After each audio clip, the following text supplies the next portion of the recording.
Chapter 41. Can you draw out Leviathan with a fishhook, or press down his tongue with a cord? Can you put a rope in his nose, or pierce his jaw with a hook? Will he make many pleas to you? Will he speak to you soft words? Will he make a covenant with you to take him for your servant forever? Will you play with him as with a bird, or will you put him on a leash for your girls? Will traders bargain over him? Will they divide him up among the merchants? Can you fill his skin with harpoons, or his head with fishing spears? Lay your hands on him. Remember the battle. You will not do it again. Behold, the hope of a man is false. He is laid low even at the sight of him. No one is so fierce that he dares to stir him up. Who then is he who can stand before me? Who has first given to me that I should repay him? Whatever is under the whole heaven is mine. I will not keep silence concerning his limbs, or his mighty strength, or his goodly frame. Who can strip off his outer garment? Who would come near him with a bridle? Who can open the doors of his face? Around his teeth is terror. His back is made of rows of shields, shut up closely as with a seal. One is so near to another that no air can come between them. They are joined one to another.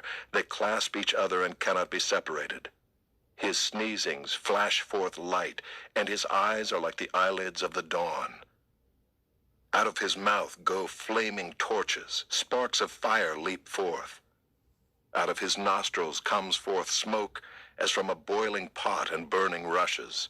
His breath kindles coals, and a flame comes forth from his mouth. In his neck abides strength, and terror dances before him. The folds of his flesh stick together, firmly cast on him and immovable. His heart is hard as a stone, hard as the lower millstone. When he raises himself up, the mighty are afraid. At the crashing they are beside themselves. Though the sword reaches him, it does not avail, nor the spear, the dart, or the javelin. He counts iron as straw, and bronze as rotten wood. The arrow cannot make him flee.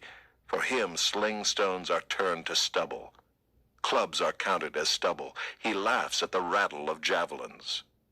His underparts are like sharp potsherds. He spreads himself like a threshing sledge on the mire. He makes the deep boil like a pot. He makes the sea like a pot of ointment. Behind him he leaves a shining wake. One would think the deep to be white-haired. On earth there is not his like, a creature without fear. He sees everything that is high. He is king over all the sons of pride.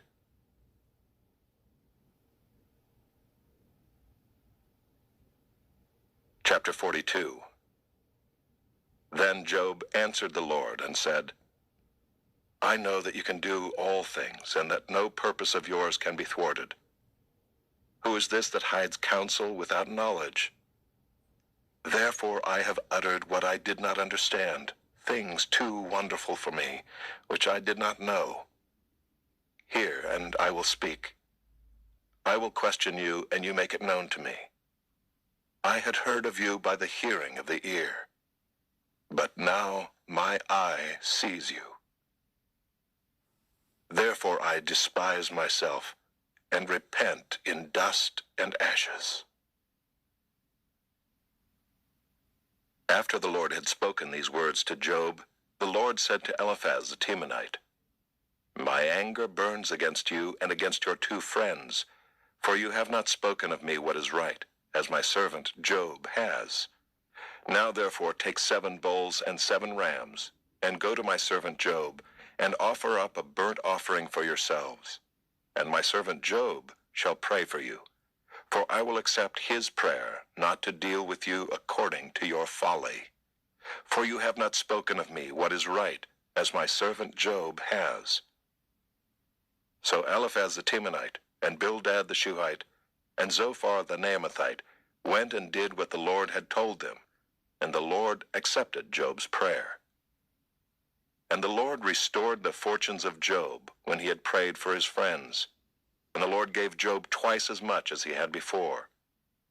Then came to him all his brothers and sisters, and all who had known him before, and ate bread with him in his house.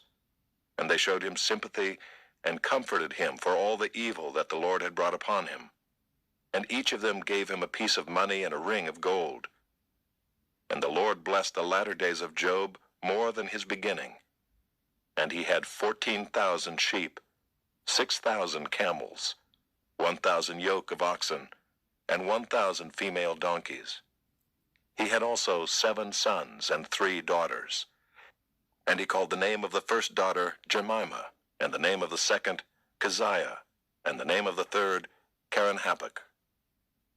And in all the land there were no women so beautiful as Job's daughters, and their father gave them an inheritance among their brothers. And after this Job lived 140 years, and saw his sons and his sons' sons 4 generations. And Job died, an old man and full of days.